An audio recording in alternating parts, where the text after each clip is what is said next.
So the longer time you have, the less money you need. Ah, 30 pesos a day. 30 pesos a day. Ilagay mo lang, tinatapon natin yan, isang bag ng chicharon, di ba? 30 pesos a day. Yung 30 years mo nagtatrabaho ka, ang pension mo 300,000 lang. Minimum pension. Yung 30 pesos a day in 30 years, 360,000 na yun. Hindi pa kumikita yun. Kung nilagay mo sa mutual fund, na 1,000 pesos a month. Kasi sa mutual fund, after 5,000, pwede kang magdagdag 1,000 na lang. Yung unang-una lang ang 5. So, pwede kang mag 1,000 every month. At 10% per year. 2.1 million yun. Yung pinakamataas na mutual fund, nag-average ng 19% per year in the last 20 years. Pero sa mutual fund, hindi naman po guarantee yung 10%, di ba? Wala. Walang guarantee. Pero, Pag-investment, walang mag-guarantee. Yung sinasabi natin na, halimbawa yung 30 pesos na ilalabas mo kada araw, yun yung extra lang. Oo. Yung pwede mong, tinatapon mo nga dahil binibili mo lang ng sigarilyo. So yung Binibili mo sinasabing, halimbawa kasi sa mutual funds, di ba, hindi naman sigurado yung 10% wala naman talagang Walang guarantee. sigurado. Pero, nakalagak pa rin doon. And most probably, may kikitain siya within 30 years. At saka at any time, pwede mo i-withdraw. i-withdraw, that's right. Merong bumabasbas, merong nagko-control, may nagre-regulate. At saka trusted mo yung, kasi usually nag-o-offer nito ay mga bangko. So trusted mo Na-establish na na rin, established and alam nila yung ginagawa. At Saka araw-araw sa dyaryo, May fund nakikita mo. manager sila na sinasabi. Araw-araw, nakikita mo yung presyo sa dyaryo. Again, that's PT&T, no? Purpose. Ano yung purpose ko? Magkano ang kailangan ko at That's gano'ng kahabang panahon. Purpose, target time. Oo. Pero kung ang purpose ko kumita lang. Magpayaman lang. Wala na. Uy, kumita ka ng 20%, sali ko. Uy, kumita ng 50%, sali ko. Pag gano'n ang attitude mo, talo ka na sa umpisa pa lang. Kaya nga sinasabi, di ba, kung ang goal mo para magpayaman is for the sake of being rich, ayan, yung sinasabing money is the root of all evil. At But saka- if your Yes, intention of right. being rich It's is to bless purpose. other people, may purpose ka, Purpose. why not, di ba? Para sa kasal, para sa bahay ng pamilya, di ba? Yan, lehitimo, liwanag. So para sa akin, pag wala kang purpose at hindi mo alam kung magkano kailangan mong kitain, hindi mo alam kung kailan ka lalabas. That's right. Madali pumasok Stock market, pasok ka. Kailan ka lalabas? Walang katapusan yan, di ba? Paano kung, ito na, paano kung nainganyo ka ka, na nga. nabiktima Ayan. ka, anong gagawin sa SEC? Okay. Sa pag na-biktima na po kasi kayo, kailangan talaga na pumunta kayo sa opisina at mag-file kayo ng complaint sa amin. Opo.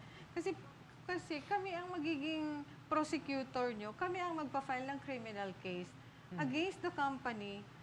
At ito po, sasabihin ko na sa inyo, nanalo kami sa isang kasong i-file namin na ang sinabi ng korte, kahit hindi ka official, hindi ka connected sa company, pero identified ka nung victim na ikaw ang naghikayat, ikaw ang nag-induce sa akin to join the company and invest your money in the company. Ang sabi ng Supreme Court, kasali ka sa kakasuhan. Nako. Wait, Nako. so ibig sabihin So, yung mga kung halimbawa, recruiters. itong Tama. na-recruit lang to, na nag-recruit uli, Ganun pala. damay na rin siya? Damay na rin Damay siya na sa rin bagong siya. desisyon po na Okay. panalo naman ng SEC. Paano po pwedeng dumulog ang isang nabiktima sa SEC? Madali lang po. Pupunta po kayo sa amin kasi mag-execute po kayo ng affidavit. Kami na din po ang mag-o-auth sa inyo. Hindi na po nyo kailangang kumuha pa ng abogado. May papanotaryo. Kami na po ang magnonotaryo. Marami po sa aming abogado. Paano po kung nasa probinsya? How can they get in touch with you bago Meron po puntahan? kaming extension office sa mga provinces. sa mga provinces. Pwede po nyong doon nyo na i-file. Ipo-forward na lang po yun sa office namin. Is there a hotline or email address na po pwedeng... Sa website po namin, inquiry@sec.gov.ph. At nandun din po ang aming, lahat po kami ng mga directors, assistant directors, pati yung mga commissioners, lahat po yun merong email addresses. So mag-open lang po kayo ng aming website. Pwede nyo, ang mga nagpapadala nga sa amin ng mga emails, lahat na furnished yung chairman hanggang sa pababa, binigyan na ng kopya. Wala naman pong masama doon. Ang importante lang makarating po sa amin ang inyong reklamo. Again, that's sec.gov.ph. At ano yung po pwedeng reklamo na isampa laban po doon sa mga nambibiktima? Dalawa po kasi ang pwede niyong gawin dyan. Pwede po kayong ang lumapit sa NBI or sa mga pulis. Pwede po kayong mag-file ng estafa. Yung pag marami po, above 5 ang incorporators or more than 5, syndicated estafa, non-bailable po yun. Pero kung isa lang, bailable yon. Pero pwede po kayo sa amin, ang violation po ng Securities Regulation Code ay isang criminal offense. May penalty po siya ng 7 years and up to 21 years. Meron po kaming fine. Criminal po yan. Pinafile po namin yun sa Department of Justice. Kaya lang po wala po kayong gagastusin. Kami po ang prosecutor nyo. Kayo lang po ang magiging witnesses namin. Yun lang Pero yung, mo pala yung ino-offer na tulong ng SEC. pero yung ano kasi, isa sa mga pinaka-concern ng mga nabiktima, mababawi ko ba yung Yan nawala din yung sa akin? itatanong ko. Mr. Colayco, sa tingin niyo po ba yung mga nagreklamo natin ng mga kababayan or yung mga natulungan na ng SEC, may chance pa ba na maibalik yung mga nakuha sa kanila? Sa aking pananaw, malabo. Dahil pinaghati-hatian na yan. Na-distribute na, Wala nabili na na ng yan mga eh. sasakyan. Kung meron man makuha ka, baka sa 10 piso, makaswerte ka ng piso, makuha mo. Wala na eh. Natapon na yun. Napaghati-hatian eh. Maganda yung sinabi niyo, pwede ako magtanong sa kanya. Sige po, go ahead. Ako naging biktima. Pero nagdamay din ako eh dahil nag-recruit din ako. Nag-recruit ka din po. Pero nabiktima din ako. Hindi ako pwede niya akong ihabla. Pwede po. Sabit pa din ako. Sabit Ayun ang ka pa dapat ipalabas natin. Pero dapat po kasi, syempre, bago kita i-pinpoint na ikaw, syempre mag-execute muna ako ng affidavit na ikaw talaga ang naghikayat sa akin. Oo. Hindi naman pwedeng sabi-sabi lang. Kasi puro tayo po sa korte, kailangan po natin proof. Lalo na criminal case, proof beyond Kaya nga, reasonable doubt. kayo ang nag-invite sa akin. Natalo ko. Yes. Eh, ikaw natalo ka rin pala. Yes. Wala akong pakialam doon. Sasabihin ko, ito ho ang bigyan sa akin. Parehas po Ayun, kayo na alam So mo, siya din, magandang magpa-file ano din yan, siya ngayon ng magandang- reklamo. Yes. Tapos Dapat. bahala. Ang dami nun. Madami So itong talaga. si person A, nirecruit si person B nirecruit si person C, si C, Correct. nireklamo si B nireklamo si A, Ah. lahat sila magharap-harap Lahat na. sila. Yes. Kaya lang po ang problema kasi sa atin, ito lang po ang aking, sa aking pagkakandak ng investigation, lahat po na hinihikayat namin na mga nabiktima na nga, mga Ayaw. complainants na dapat sila. Pero ayaw pa din nilang mag-complain. Bakit? Una, nahihiya sila. Dahil hindi ko lang masabi na medyo naging stupid ka in one point in your life, naging stupid ka, nahihiya ka. Kaya kung nakikita niyo po yung mga na ini-interview, nakatakip ang Naka-cover kanilang mga lahat. mukha dahil nahihiya sila.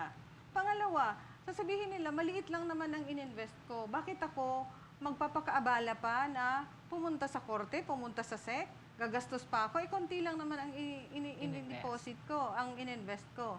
Pangatlo, sinasabi nila, marami kami, pero takot ako kasi si Mayor member doon, si asawa ni Mayor member din doon.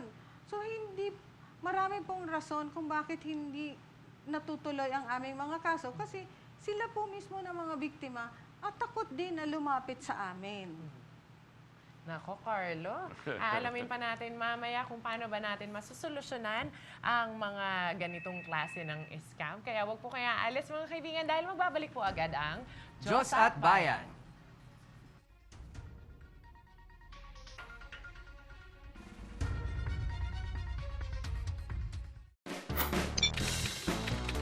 Maging konektado at updated sa inyong paboritong programang Diyos at Bayan. Para sa mga latest updates, ilike lamang ang aming Facebook page sa www.facebook.com/DiyosAtBayan. Sundan din kami sa Twitter sa @DiyosAtBayan. Huwag rin magpahuli. Muling balikan ang mga nakaraang episode ng Diyos at Bayan sa aming YouTube account sa www.youtube.com/LightNetworkTV. Diyos at Bayan, the Philippines' longest-running public affairs program na ninindigan sa katotohanan, katarungan at katwiran.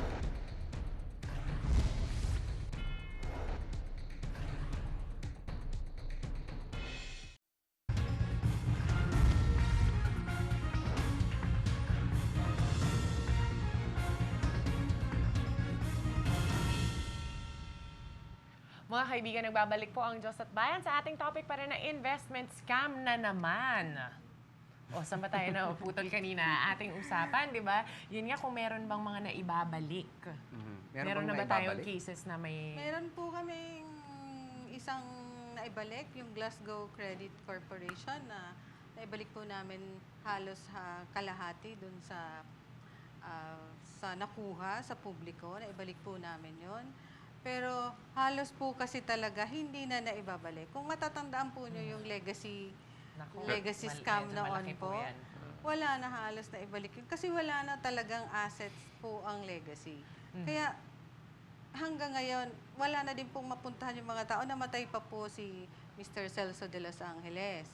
Yung atin naman sa Aman Futures, wala na din, hindi nga makuha si Mr. Amarillo. Nandun daw sa Malaysia at nakukulong doon. So, medyo mahihirapan po talaga tayo. Pero sabi ko nga, kailangan po lang natin, kasi ito pong mga scam na to, kailangan mabilisan din yung action namin. Kaya kailangan din, mabilis din po yung pag-file sana nyo ng complaint sa amin. Kasi pwede din po natin siyang mahabol. As soon as makapag-file po ang SEC ng kaso, pwede, nire-refer po kasi namin yan sa Anti-Money Laundering Council para i-freeze po lahat ang assets or bank deposits nung company na yon. So habang nandyan pa po, tulungan niyo din po ang mga regulators kasi nahihirapan po kami pag hindi pa kami makapag-file ng kaso kasi wala ngang complainants. Kailangan po natin yung complainants. Yun, pwede natin pong maibalik, mahabol ang pera through the Anti-Money Laundering Council. Bago tayo magpatuloy, Carlo, no, pahabol muna natin ang ilang mga komento pa mula sa ating televiewers, mula kay Larry Gomez ng Pasig City. Mas maganda pa rin mag-invest sa mutual fund kaysa sumali sa mga networking. Sigurado pa ang pera ninyo. Mula naman kay Julie Valdez ng Manila, paano po sumali sa mutual fund? Salamat po sa inyo. Alam ko na kung saan ko dadalhin ang pera ko. At mula kay Lynn Carlos ng Manila, marami po bang legitimate networking companies na pwedeng salihan upang kumita ako? Yun pong may mga product din na ibebenta. At kay Kathleen ng Quezon City, hi Diyos at Bayan, kung ako po ba ay na-scam, hindi ko na po ba ito mahahabol? Ang mga pera na nabigay ko, paano ko po ba ito mahahabol? Posible po ba? Okay, dun sa mga nagtanong kanina, medyo i-summarize din natin yung mga nabanggit Yes. sa atin ng resource persons na kapag mag invest ang ilagay mong pera ay yung sobra. Sobra, Yung sobra that's lang. right. Yung tipong kahit na halimbawa biglang bumagsak yung kumpanya na Tama. yon at malusaw na lahat ng Tama. pera mo, okay lang, mabubuhay ka pa rin. Tama. And next, yung sinasabi din dyan, mahahabol mo pa ba yung pera kung ikaw ay na-scam?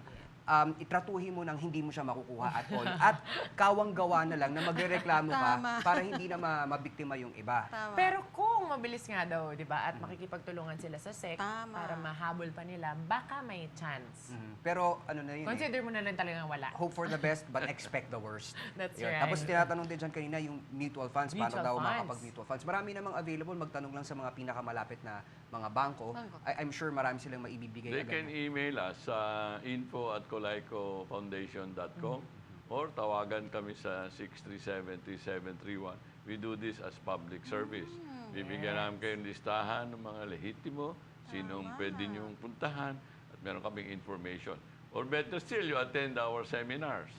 Ayan. Gaya this Saturday, meron kami dito sa Room 1 Hotel sa Makati. Kasi tinuturuan namin yung maliliit na income earners. The mutual funds, sa aking pananaw, is the greatest social investment democratizer. Kasi 1,000, makakasali ka, makakabakas ka, ang kasama mo sa investment, San Miguel, Ayala, yung mabibigat na tao, angkas ka sa kanila.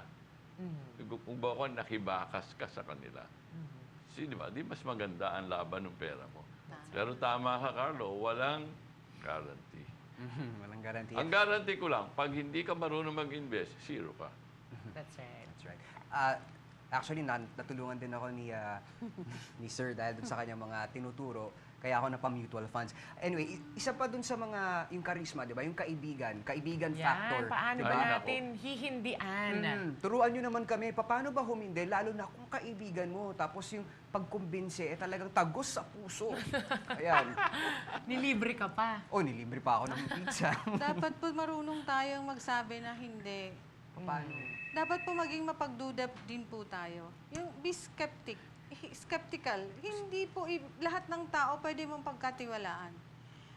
porke maganda, porke gwapo, maganda magsalita, hindi po lahat yun dapat mong pagkatiwalaan. Hindi mo dapat ibibigay yung full trust mo sa isang tao. So kung may taong lumapit sa'yo ng ganyan, medyo kung iniisip mo nadadala ka na rin, pero isipin mo din, ito bang pera ko to? Ibibigay ko to sa kanya? Paano kung hindi na ito makabalik? So, panghawakan niyo po ang inyong pera muna at mag-isip ng maraming beses kung ito ba ay ibibigay ko sa kanya. Kung halimbawa, magbigay ako sa kanya dahil nahihiya ako, dahil kaibigan ko siya, konti lang muna. Simulan muna natin sa konti lang. Ibigay mo na lang talaga. Pero sa lahat po, unang-una, isipin po ninyo na ang perang pinaghirapan, pag naibigay nyo na sa kanila, mahirap nyo nang maibalik. Sabi nga ni Sir, kalimutan mo na siya. Hindi, ang aking comment doon, yung sinasabi ko, yung bihira sa atin nagtatanong why. Isa pa yun. Gusto lang natin want. Gusto kong lumaki pera ko. Gusto kong lumago. Why? Tanungin mo yung why, maliwanag na, lumapit ka sa akin. Ito mo na, bakit ko nga ba binibigay itong perang to? Saan ko gagamitin, di ba? Baka naman magkasakit ang anak ko. Kakailanganin ko to. So yung why, bihira nagtatanong. Yung trust is there dahil sa atin, networkers, yan ang tinuturo, 3 K eh. Kamag-anak, kaibigan, kapitbahay. Yan ang networker, ano. Puntahan niyo yung 3 K niyan, makaka-recruit kayo. Ngayon, pag nagka-problema na, dahil kaibigan mo, dahil kapitbahay mo, dahil kamag-anakan mo, hindi mo mahabla. Yan ang problema. Bakit kaibigan, kamag-anak, at kapitbahay, meron trust factor eh. Di ba? Pag nilapitan ka ng child mo, hindi ka makahindi. Naniniwala ka. So, yun ang sinasabi ni Atty. Eh kung wala ka naman purpose, ba't mo naman ibibigay pera mo? So, ang pwede na lang sabihin na, total magkaibigan naman tayo, sana, kung meron akong sobra, baka pwede kong i-invest. Tama. Sana maintindihan mo na kailangan ko rin ito. Yun. Kailangan ko din ito. Kasi we must learn to say no. Hindi lahat puro tayo yes ng yes. Kasi kung inuuna nating isipin na kikita ako ng malaki dito, hindi ka na nag-iisip na, ay, hindi ko na muna to lalabas. Total, bigay mo na kaagad. So mag-isip muna tayo, magduda ng konti. Wala naman pong problema sa nagdududa ng konti. Mas maganda nga yun kasi naiisip mo ano ang pros, ano ang cons. Kung ilalagay ko to dito, kung ako ay malugi man, konti lang. Or, yun ang i-weigh po ninyo bago kayo maglagak ng pera. Merong psychologist advice eh. Kasi, di ba, ang galing ng dating eh. Sleep on it. Yes. Huwag ka mag-decide correct. ngayon.